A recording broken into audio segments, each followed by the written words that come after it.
Welcome to the Video Insiders Podcast. I'm Carlos Pacheco. And I'm Tom Martin. And we like to complain about YouTube. No, we're two guys who have been working behind the scenes on YouTube, managing YouTube channels, managing YouTube networks. We're not in front of the screen people, not because we're not good looking, but just maybe not our thing right now.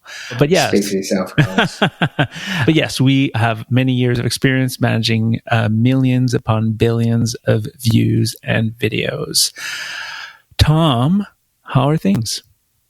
They're very well, thank you. But as I said to you before we started recording, we need to keep our intro very, very short today because we have got an almighty topic to talk about today. An absolutely kind of seismic change, one of the biggest changes in years on YouTube, and certainly the biggest change to the platform since we started recording this podcast. However long ago that was now, it seems like we've been doing it forever. So luckily, Carlos has already given me his weather update offline.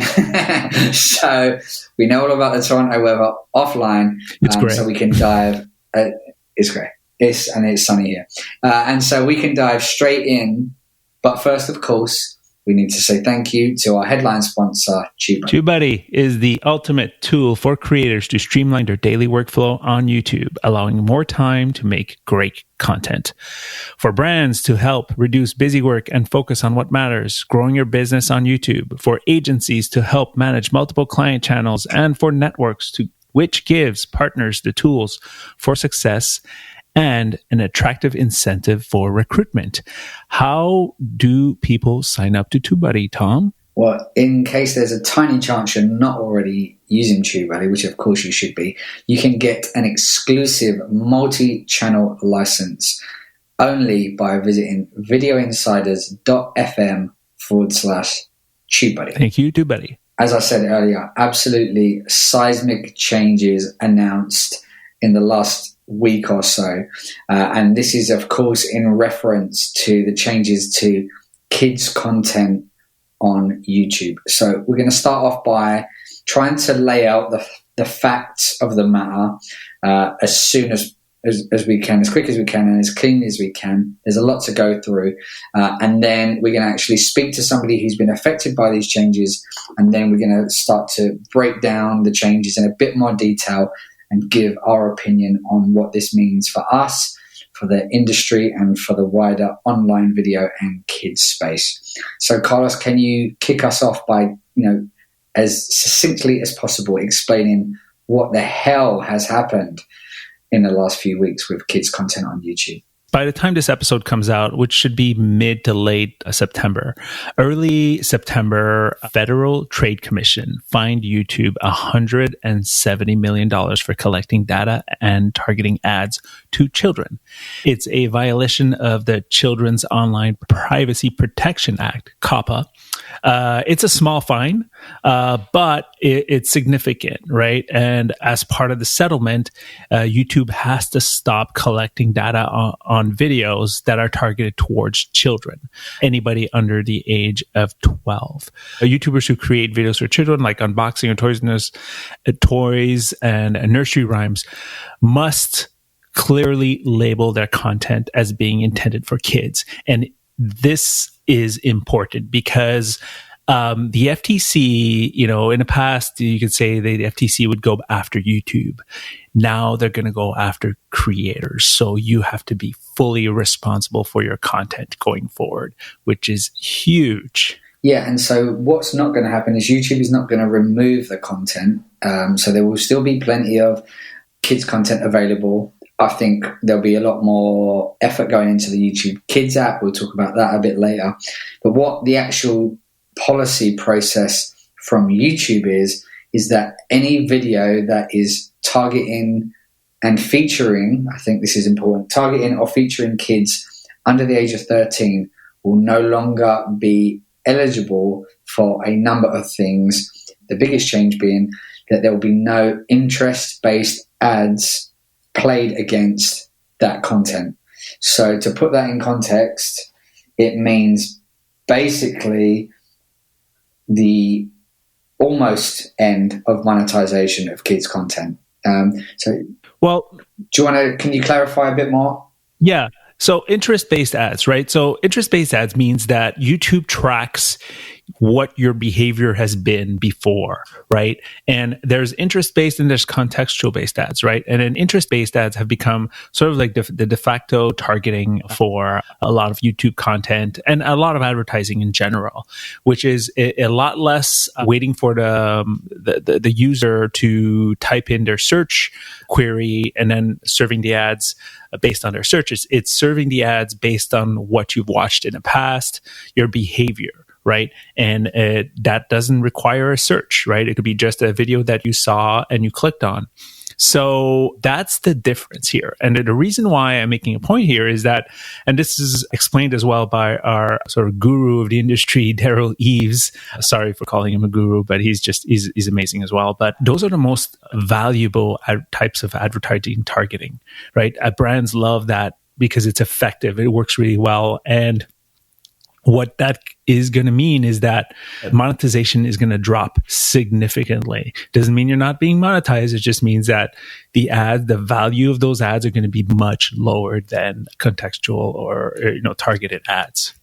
Yeah, and I think it's maybe skipping ahead on what we'd planned as our agenda, but let's try and put some context into this. So most of the advertising that gets played around kids content, and this is from the experience of having kids that watch a lot of YouTube and having managed kids content for big companies for years and years, is that the majority of the ads around kids content is not relevant to kids. So when my kids are watching cartoons or whatever it may be, they're going to be getting adverts for Gillette razors and Visit Iceland and Honda trucks and all of this other stuff that's got nothing to do with kids' content, because the account holder is essentially being targeted, which is me or my wife or whoever it may be. And so it's that kind of glut of advertising spend that's being aimed at adults going against kids content that's really been fueling this industry since its inception, and it's that money that's really going to go away. It's tough to say, but it is, I feel, sort of like it's going to be devastating for a lot of kids channels out there. Yeah, and I didn't see Daryl's video, so I'm not sure if he mentioned it, but I was listening to another great podcast on the subject by somebody who is very much at the heart of the matter. His name is Sean McKnight, and he runs a number of channels, some which touch on the kind of kids and family space. And he estimated, and this isn't from YouTube, this is his opinion, he estimated that up to like 85% of some of these channels' revenue is coming from those interest-based ads. And can you imagine, overnight losing 80% of your kind of, revenue runway that you're expecting to come each month? Yeah. I mean, it's I can't say it isn't, I can't say it's unexpected. That's the weird part, right? It's one of those things that, having been in the traditional media industry and having been in an introduced production company, we would look at videos for kids online, and I would talk to some of the television producers, the ones making kid content, and they were like telling me, but what about COPPA? And I would say, well, it seems like there's not a big issue here, but it just felt like this big sort of like shadow that was going to come sooner or later. And I didn't realize it was going to, even I didn't realize it was going to be this intense or this hard so quickly. Yeah, I kind of had some inside information, which was not from YouTube directly, but from someone very much involved in the industry. And they said they expected this to come, but probably not for a couple of years. So I'm not surprised that it's happened, but I'm surprised at the speed that it has happened, and also how widespread it's been. It's kind of a carpet bomb of the whole sector. But it's not only revenue. and obviously, for most people, it's all about revenue, but also, that for the hope that you can still do brand deals or sponsorships. There are other impacts to kids' content as well beyond revenue.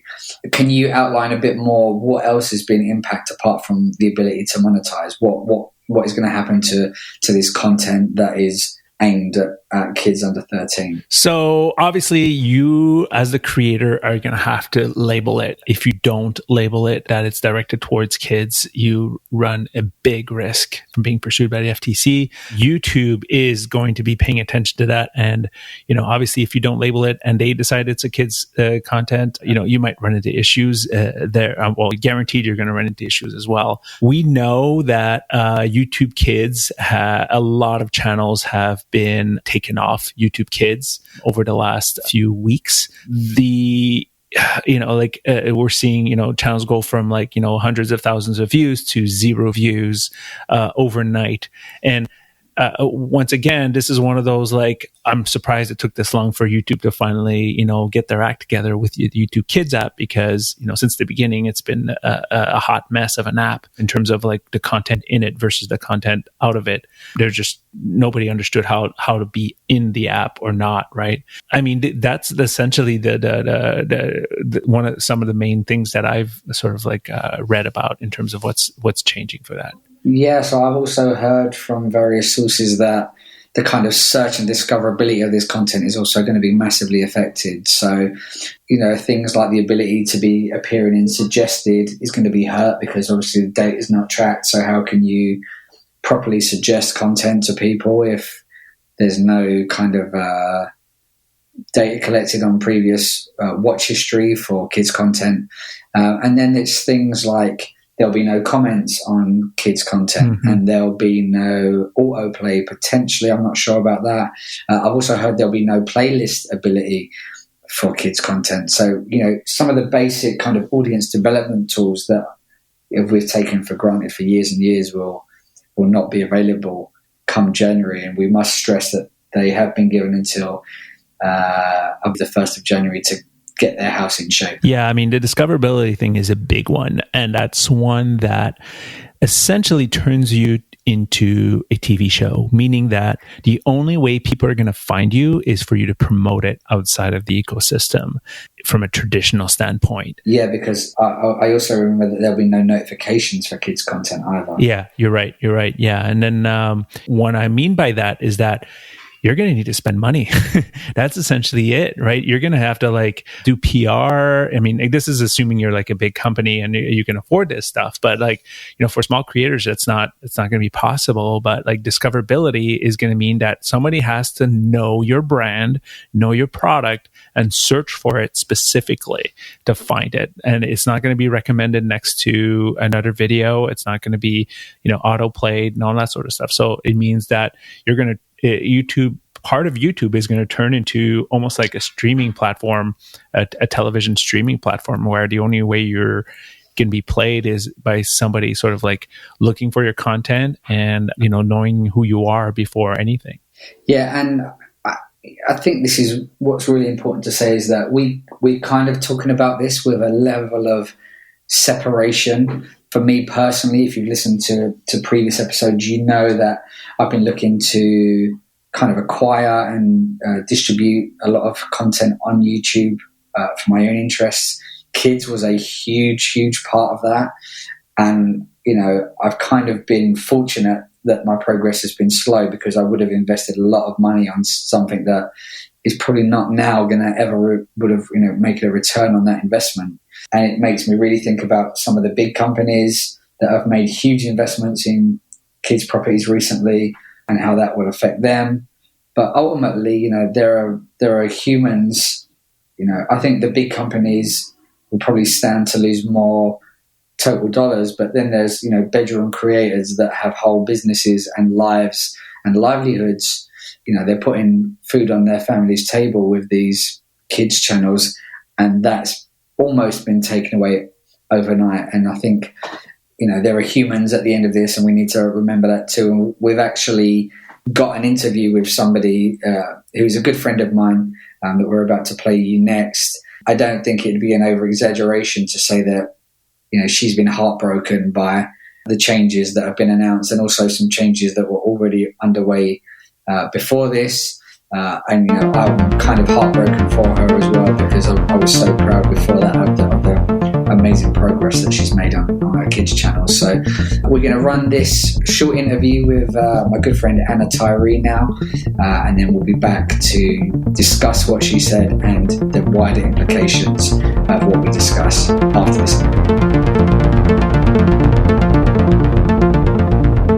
So I'm extremely happy to welcome someone I've known for a couple of years, and I'd like to call a friend. Her name is Tyrie, and I'll let her talk a bit more about her channels, but I've known Anna for a number of years now on the kind of YouTube local events circuit here in London, and she's very active in a lot of kind of the similar Facebook groups and communities that we're a part of. So Anna, welcome to the Video Insiders podcast. Just tell us a little bit about you and your kind of YouTube history, if you will. Fabulous. Well, thank you for having me. I started YouTube many years ago. Just kind of fell into it, I think, as many people do, as a bit of a hobby, and very quickly realised that it could become my career, and got a bit carried away, I'd say, because I now have 4 channels. And lately I have been thinking about starting another one. It's like I'm addicted. You're not alone. Yeah. I tend to like to give to the wider community. I like to do things that either give on knowledge or entertainment. And so most of my channels are around enlightening or educating. So I have an English education channel, a singing education channel to help people be confident in singing, a children's channel, and just really for my benefit, I have like a mummy vlog, because I recently had a baby, and I like recording our story and having the motivation, the reasoning behind filming his life, really. And so how long have you been on YouTube, and how long has it been like a full-time operation for you? Because I know it wasn't always that way. No, well, I decided to take the plunge and go full-time about 3 years ago. It'll be coming up for 3 years once we hit Christmas. I basically left my job and became full-time at the worst point, because I didn't know YouTube well enough. Just after Christmas, when you have that big slump, yeah. I gave up my really great paying job to go full time on YouTube, and then panicked because for the next 3 months, all my AdSense dropped. And I was like, what is going on? And then realized that this happens all the time and I should have known better. But yeah, it was a steep learning curve. And, but, I think if you're passionate about this, then, there's always ways around things. There's other ways to monetize, and I've worked it out. Yeah. And so I know your biggest channel is your English language education channel. Is that correct? That's right. Yeah. We're hopefully going to hit 500,000 in the next month or so. And I know from that you have kind of diversified your income stream, and you have like courses and stuff like that. Is that correct? Yeah, it's very easy with educational content, especially adult educational content. It's quite easy to diversify your income. We have courses. I sell ebooks and lesson notes. I make a reasonable amount through Patreon and through the memberships that YouTube now offers. So that helps to kind of, it's all these little streams of income that all help to pay the rent, as it were. Yeah. I don't think I do anything else. So sometimes I do live streams, and I'll occasionally get super chats. Mm-hmm. It used to be a lot better than it is these days, but I don't really push for it because I know a lot of my viewers don't have much money, and that's why I'm giving them free education. Sure. And so, yeah, I do okay from the other income sources, and mainly it's sponsorships. Yeah, well, that's a fantastic story, and something I'd love to maybe get you back to speak on a little bit more about, because I don't think there's enough people that are diversifying their income streams. But it's a slightly more somber story that we're actually here to discuss today. Yeah. And I remember speaking to you it must have been about 2 years ago, and you were telling me that you just launched a kids channel, or you were about to launch a kids channel, and we were just having a quick chat on Skype. I remember kind of not being pessimistic, but saying, you're doing everything great, you're making great videos, but you just need to realize how competitive this is, and it's going to take time to cut through, and you need to consistently upload for a while. And then before I know it, the channel's absolutely blown up. And, you've put in all of that dedication, and success has come from that consistency and dedication. And you even got featured on a big YouTube channel talking about your success. And can you kind of talk about the levels of growth that you achieved, and how many daily views you were getting, and the kind of the happy tale of what is Bella and Beans TV? Yeah, so this started as a passion project because we felt there was a need within the YouTube Kids niche to provide live characters, educational, wholesome content. And so initially it was all just a bit of fun with this very wholesome angle. And it was a lot of work. But we were very dedicated, loved everything we were doing, which I think really kind of showed through what we were putting out. Initially, like you said, it was very competitive, very difficult to cut through. So obviously took a lot of advice from you and from people like Tyrie, and followed everything you guys said to the T. And suddenly one video just launched us. That one video I think was a baby shark cover. Yeah. And just out of nowhere it started really gaining traction, and where before our biggest videos were maybe 1,000 or a couple of thousand views, these were videos that we'd really pushed through all my other channels as well. Suddenly this video was getting millions of views, and that obviously had an impact on every other video on the channel and the overall channel subscriber count as well. And I think within a couple of months, we went from having under 1,000 subscribers, and we didn't qualify for the monetization, the YouTube Partner Program. And then overnight, we shot up. Yeah. And within a couple of months, we had over 100,000 subscribers, and we had millions and millions of views, and were monetized very quickly. And so pretty much within a 6-month period, we went from just kind of messing around and having a play and trying to cut through a little, to having to find a whole team to back us up, to turning our business into an actual company, to register as a company, to hire accountants, hire illustrators, hire editors, upgrade all of our kits, and just really start to take the whole thing seriously, because suddenly we were getting those views. Every video we put out would just take off, and it suddenly became very serious and exciting.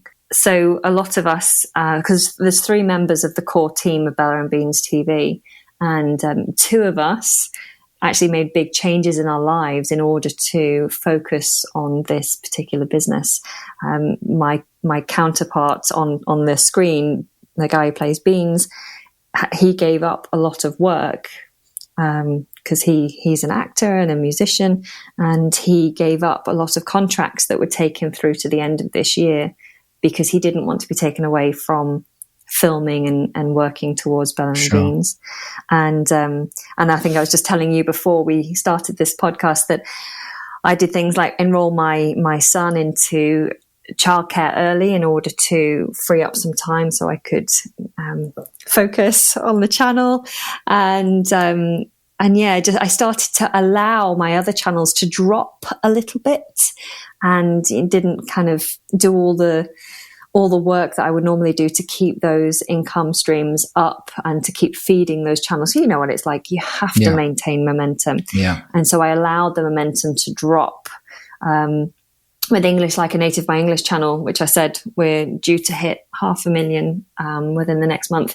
The target at the beginning of the year for that channel was to hit 1 million by the end of this year. So you can see how far off the target we are. And that was a choice that I made, was to allow that to lapse, because I wanted to focus on Bella and Beans. Yeah. So it really did take over our lives in a very short space of time. And then I remember seeing at that time a post from you saying I would hit 100,000 subscribers, and I was, not that I had absolutely anything to do with the success, not even 0.5%, but I just remember being so full of pride seeing that you'd hit 100,000 and so quickly in such a competitive space. But then I don't know what the timeline exactly was, but maybe just a few months after that, it's maybe 2-3 months, I saw another post from you, which was kind of the opposite of the joy of that post. I think it's probably better to come from me if you can explain kind of what that overnight change meant for you, what the change was, and how that affected your channel. So I'm sure everyone listening to this podcast will know about the announcements and the big changes that are hitting YouTube and the kids niche because of what's happened with the FTC.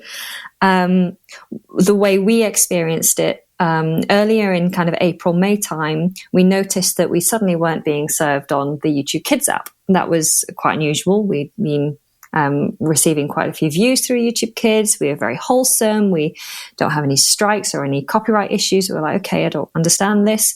No one was giving us any answers, but it wasn't a big deal because the majority of our views were coming through the main YouTube platform. And we were still getting 500,000 views every 48 hours. So we weren't too concerned, but we were trying to find out what was going on. And then it was around the 11th of July, literally overnight, I got a message from my partner on the channel saying, Beans, my counterpart, saying something's wrong. And we'd had this a few weeks before, and I think it was an outage or something that was just skewing the reporting. So I wasn't too concerned, but I had a look and saw there was a big cliff edge drop on our views and our traffic. And I was like, okay, that's a bit odd. It's obviously a glitch. A glitch. It's too big a cliff edge to be anything other than a glitch in reporting.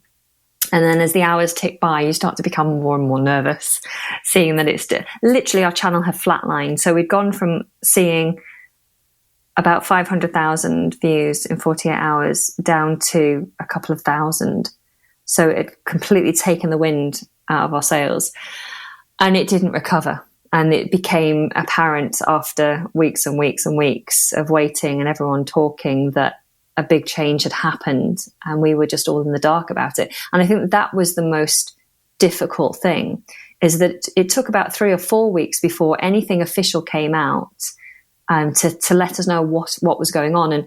And we, in that time, had to let go all of our freelancers, our accountant, our illustrator. We'd just taken on editors. We had to let them go because we're paying them on a weekly basis quite a lot of money, which we could afford out of the Bella and Beans income. But suddenly, if that wasn't going to be the case anymore, if we weren't going to be getting this income, then we just couldn't afford to keep them up. So we had to let all these people down, which was quite unfortunate. And yeah, it then took another month. It's only recently now that we've actually had official word from YouTube about what's gone on, what's expected, and I think that's the biggest shame, really, as a creator who I pride myself on trying to make sure that I'm doing exactly what YouTube want within the guidelines all the time, trying to provide the best content I can muster in my little kitchen and from my limited skills. I try to do my very, very best. And we hear all the time YouTube talking about, being very transparent and open and supportive as much as they can be. And yet there still feels like there's this wall that we can't have a conversation, an open conversation with YouTube at the point of disaster for us. For me, it's a complete life changer. For my partner Beans, who has given up work, he's in a really tough place right now. He's had to go out and get completely unrelated work, the kind of soul destroying work that he wouldn't normally do, because he's given up on contracts that would normally see him through to the end of the year. And so it was a bit of a disaster. It had gone from being very exciting that we'd finally cut through and we're growing really fast to what are we going to do now? And I can see even more so that why it's a head scratcher, because as people may or may not know, you are a parent of a very young and very cute little one, and so your content is absolutely family friendly. There's nothing that could even be hinted at as unadvertiser friendly or unfamily friendly. So have you had any direct conversation with anyone at YouTube? Have you managed to get anyone on the phone, on email, in person, either officially, unofficially? And so I have a partner manager, and we have been talking a lot through this. I probably sent far too many emails, more emails than I've ever sent before. And I'm sure she was probably getting quite fed up with me. But in the first instance, we were just clutching at straws. We were trying to figure out what was going on. And my partner manager didn't really seem to know what was going on. She was also trying to get some answers. The only thing that seemed to come back, I think it's related to why we weren't being served on the YouTube Kids app, was that our channel was repetitive. That's the only feedback I've got, that we're repetitive, and that's a very difficult generic thing to hear, because our channel was aimed at preschoolers. Preschoolers need repetition. Preschoolers latch onto, I'm sure you've got lots of kids. Yeah. They latch onto something that they love, and it's only through doing variations of this theme that they're going to really take interest. And so you're working hard to do what you believe in and feel is right, as also you're working hard to appease the algorithm so that you actually get served to your audience. And then you're trying to do something that the children will enjoy, so you get good retention. And so you're trying very hard to spin all these plates and juggle everything in the right way. And then suddenly it's deemed that what you're doing is not right. And not really much explanation. That's the most frustrating thing. Yeah, because I remember when you the Baby Shark cover first went viral, shall we say, you posted a question like, what do I do next to capitalize on it? And I said, make more Baby Shark covers like yesterday, which I still think is great advice, at least for the time. So they've said maybe that, you are doing maybe compilations are a bit repetitive, but some of your competitors have built empires on repetition. I won't mention any names. Everyone knows the names. How have some of your competition fared since that kind of July date? Because I know this hasn't affected everyone in the same way.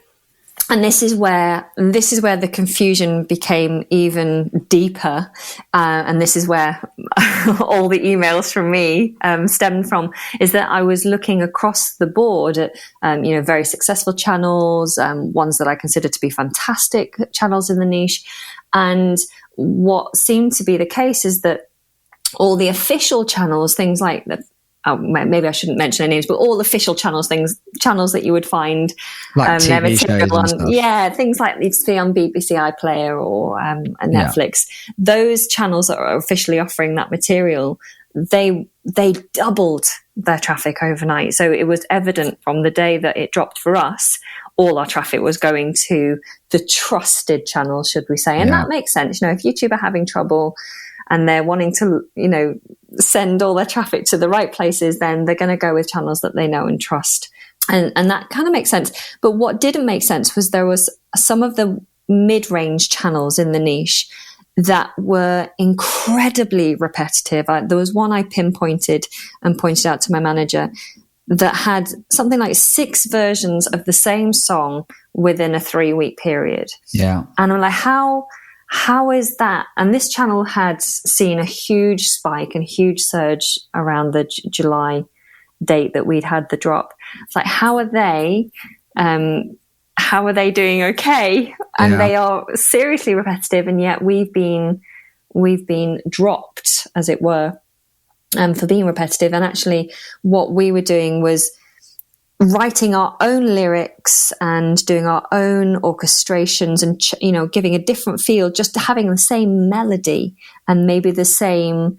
So it would be like a family finger thing, or it'd be a peekaboo song based on Baby Shark or something like that. So it'd have the same sort of theme, but it would be completely original. So it did feel very unjust and unfair. I was sulking for about a month. Yeah, and it makes total sense. So, how has the channel fared since kind of July? As we record this, we're in kind of mid-September. Yeah. Has there been any light at the end of the tunnel since then? So we have seen a slight what's the word? We've retraced slightly, about 10%. And so now the channel is, I think we're at 80,000 views every 48 hours, which if it was just my channel and it wasn't as much hard work as it is, I would be really happy with that. The income that it provides on AdSense would be enough to tide me over to cover the costs if it was just me. Yeah. And it was an easier channel. But with all the outgoings that channel requires, the difficulties of setup, the creations of everything we do on that channel, it's not enough. And so the channel, working ordinarily, is still working at a loss. And people say, diversify your income. You shouldn't be relying on AdSense. But when you're playing to preschoolers, and especially once we've had our communication with our audience cut off, it's impossible really to diversify until you have a huge brand that you could then maybe merchandise and, like Pink Fong has, or some of these huge channels that are known throughout the world. You're not going to be able to easily diversify your income when you're playing to such small kids. I mean, as a parent, I know I will put my son down in front of the TV. I'll put something on for him so that I can go and do the washing up. Yeah. And so it's not even like we're really getting the chance to talk to parents, because the parents aren't really watching. They'll watch maybe 1 or 2 episodes to make sure it's cool and they're happy for us to play to their children. But yeah, it's very, very difficult. AdSense is really important to us. And I'm still now unsure moving forward whether, if we're not allowed to collect data, and that's cool, I'm all for protecting children, but is it going to mean that we're not able to do sponsorships within our videos? And is that going to be, this advertising to children thing, is it not going to be allowed? Because that will have an impact on whether you can even do sponsored videos with brands. Yeah, I think the future of the kids niche is very uncertain. Yeah, well, within the last few days, and what the rest of this podcast will talk about mainly is the recent further update from YouTube, where they've basically said interest-based ads will be disabled across all kids' content. So even the channels that kind of escaped the wave of demonetization, shall we say, that hit your channel, that is probably going to come for all channels come January, and maybe hit harder than even it hit you the first time. So it's very unsure. If anyone follows me on social media, you see that I've just been retweeting articles now with just pictures of hammers, because the nails seem to be unfortunately going into the coffin of kids on YouTube, at least until they can really start to spin up the kids app and start to get more ways to monetize that. As things stand, and knowing what you know, what do you see as the future for Bella and Beans TV? So since everything happened, we've only released a couple of videos. We continue to ask for reviews. I don't think we've had one yet, but we do continue to ask to be reviewed. We're just putting our all into every episode we do put out. But as it stands, we have decided to pivot up a little bit. We're not going outside of the kids, the under 13. We're pivoting up to the key stage 1, key stage 2 age, which is like 6 up to 9. It's going to be very difficult. We've discussed a plan for our series moving forward, but I think what we're going to have to do, and what we are going to do, is to record maybe 4 or 5 videos in this new series that is so educational and so right for the age that we're aiming for. We can't be doubted. It's going to be completely original, nothing recognizable whatsoever other than the characters Bella and Beans. And so this is our way of saying, look, this is what we have to offer. If you like it, then you need to support us, because we can't do this without being funded. And if you don't like it, then we're going to move on, and Bella and Beans will have to die a death.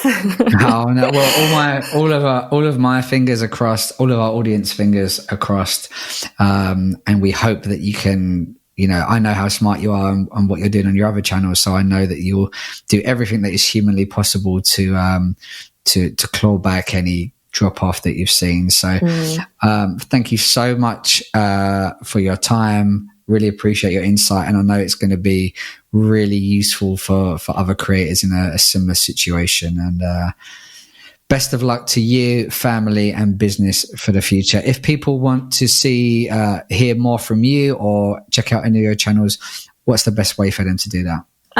Well, it depends what they're into, really. If you want to check out the Bella and Beans TV, then just head over to us on YouTube. And we're very easy to find, just searching the name.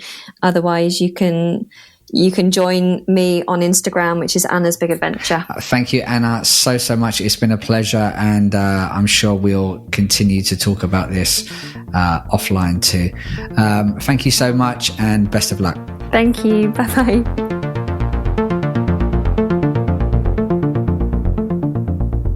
Wow, that was a very awesome interview, and I'm like, sort of like feeling for her. I don't think it's a lost cause, because she does create educational content. She can pivot quite easily in a more sort of like mature landscape. It's not going to be easy for small creators, but overall, great interview, Tom. Yeah, it was pretty tough for me to get Anna to speak about this, but she's very open and transparent, and is very willing for other people to kind of learn from her experiences. So Anna, we cannot thank you enough, and again, we'd love to wish you all the best on YouTube going forward and on other platforms. So I wanted to sort of like also acknowledge another creator, Andrew Short, aka Brickadillo on YouTube, who makes Lego themed animation videos. He sent us an email last week asking a lot of questions about this and just asking for our thoughts, and obviously being very generous and sort of like giving us ideas to talk about, right? And he gave us a huge list of questions that in no way we can answer all in this show. So what we'll do is we'll write a blog post his questions and answer them in a blog post on videoinsiders.fm for you guys to read, and hopefully we can give some insights on our perspective on this. What does this mean for YouTube in general? What are your thoughts on this, Tom? Yeah, well, obviously they've been hit with a fine, 172 million, which seems pretty lean compared to the fine that Facebook got recently, which I believe was in the billions. Also, considering it's to do with the collection of data of children specifically, which kind of seems a little bit more questionable than other practices. Also, they've been given 4 months to enact these changes, and this is we're going now into the golden quarter for ad revenues. So this is where YouTube make the lion's share of their money in, September, October, especially November and December.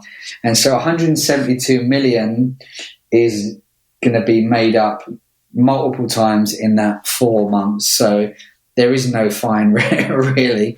If they had asked, to cut off from today, then it would have had a bit more impact. But the fact that they've got 4 months to enact the changes means that they can continue to make as much money as they can on kids' content until then, and that will easily eclipse 172 million. So that's, again, a bit of a strange decision, but kudos to YouTube for getting that agreed. But really, YouTube are also going to massively hurt going forward, because kids content makes up a huge percentage of views. I've heard it estimated up to like a third of views are coming from people under 13. So this is going to really affect their bottom line going forward. But I suppose the cynical part of me says, well, they've had a good run. We like to say in the UK, we say they've had a good innings. And really, they've been getting away with this for years, and probably would have continued to do so unless the FTC had kind of stepped in, or a complaint had been made to the FTC to bring this to their attention, because they've been monetizing this content for years and years and years at a really good rate, very aggressive ads that are clearly not targeted to kids. So really, I think the option for them is, do they either swallow this or they get shut down altogether as a platform. So it's a pretty straightforward decision to say, well, we'll stop monetizing kids, but we'll still monetize everything else that's going on. But, for me, the question is, or not the question, or the point is, only now really should advertisers be realizing that they've been absolutely thrown away their, in theory, a third of their ad dollars on adverts that are being served to a totally irrelevant kids audience. As I said before, my kids are watching stuff and they're being targeted by all sorts of companies that they are not the target for, and that's just an ad dollar wasted. Yeah, I mean, to me, it just brings back the point that I've brought in the past, is that back when YouTube was starting, or even 5 years ago, ad agencies looked at YouTube as just remnant advertising. They don't they don't look at it as quality advertising. That's why the CPMs are low. Go to any major website, a major publishing website, and ask for their video CPMs, and you will be blown away at these $50 rates, USD rates, right? And as opposed to the YouTube CPMs. So YouTube has been using these numbers, these inflated numbers, like every other social platform, right? It's like, oh, we have 1.2 billion users, or blah, blah, blah, blah. But it's like a lot of them are not quality users. They're just, random accounts, they're kids accounts that do not really, are not of interest for many advertisers. And they use this as, a way to sort of like get attention and say they're number one and all that sort of stuff. So it's the culling of content that just doesn't have quality. And I think we're at a space in the internet where all platforms are at risk. The FTC specifically said that don't just look at YouTube. We're not looking just at YouTube. So this sounds like they're going to come after, Twitter. Obviously, there's no kids on Twitter, but, there's TikTok. All these platforms are going to be really scrutinized going forward. The age of the free form internet seems to be coming to a close. Things are being regulated more and more. So don't expect this to be just a YouTube thing. Yeah, and so it looks likely that YouTube Kids will kind of be the last bastion of hope for kids content on YouTube.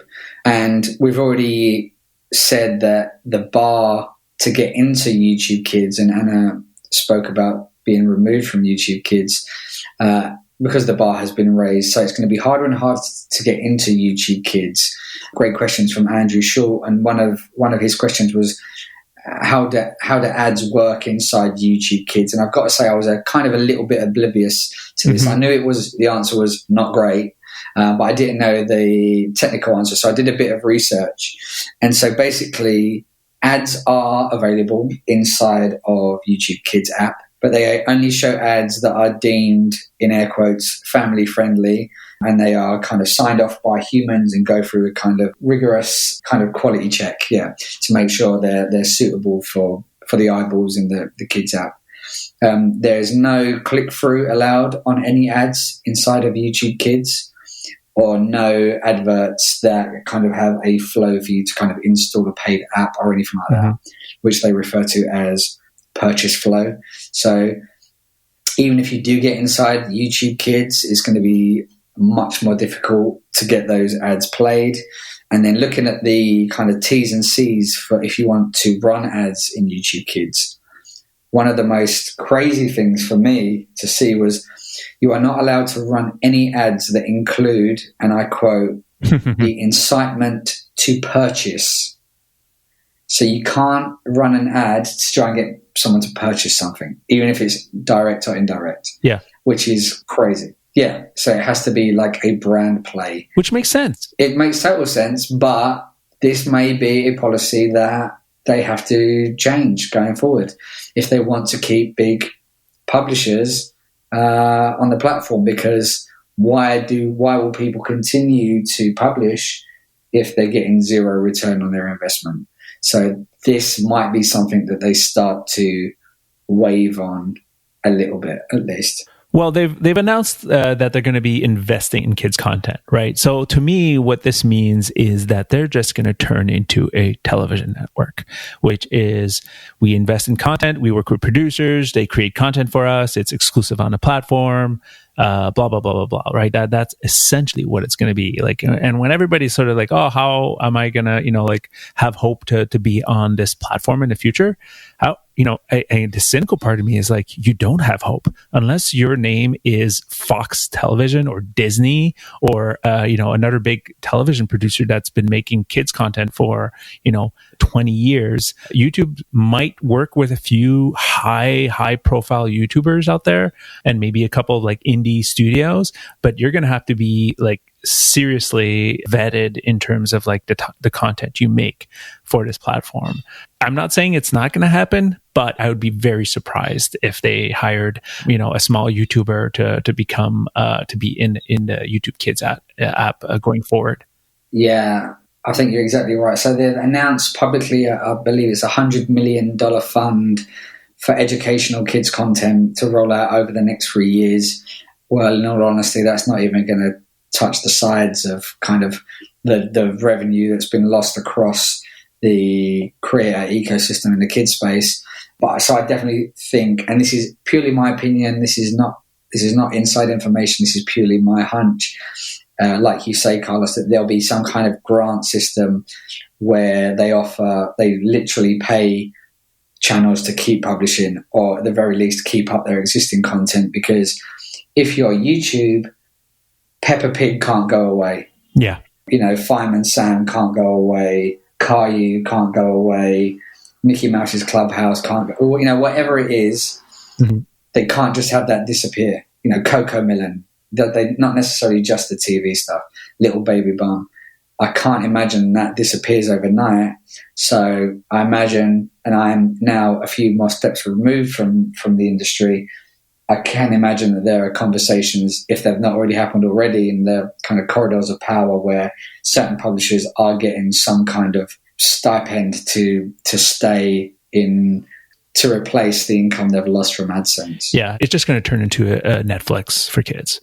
So as I was going to say, exactly. So has the door open now for YouTube's quote unquote competitors to really step up to the plate and become the go-to destination for kids content? I'm not sure how much you know about these kind of alternatives, Carlos, but what do you think about anyone else's chances of kind of stepping in and soaking up all of those lost eyeballs? This is Disney's opportunity. BBC, like that, they're the ones that are going to like ramp up. If they were smart, they're just going to ramp up and jump into this opportunity here. And it's not an opportunity that just showed up. It's an opportunity that's been here for years, because YouTube Kids has not been a great place. It has gotten a lot of flack over the last few years about the type of content that they would let through. And what was great about YouTube Kids is that it was free, and there was, kids knew about it, and that's why the parents would just let it go. But it is a huge opportunity for the television networks of this world to sort of build their dedicated kids app.